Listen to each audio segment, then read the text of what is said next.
You have written at one time and another some sentences which have surprised me a little about death. Now, in particular, I remember you've said that death is psychologically just as important as birth, and like it, it's an integral part of life. But surely it can't be like birth if it's an end, can it? Yes, if it's an end. And there we are not quite certain about this end. Because, you know, there are these peculiar faculties of the psyche that it isn't entirely confined to space and time. You can have dreams or visions of the future. You can see round corners and such things. Only ignorance deny these facts.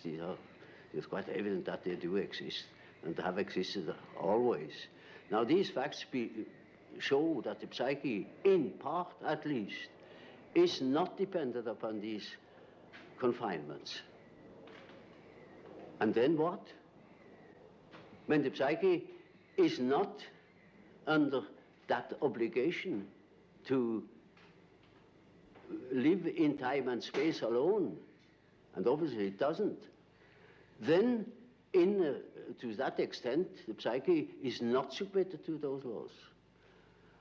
And that means a practical continuation of life, of a sort of psychical existence beyond time and space.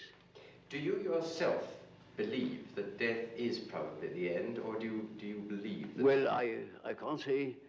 You see, the word belief is a difficult thing for me. I don't believe. I must have a reason for a certain hypothesis. Either I know a thing, and when I know it, I don't need to believe it.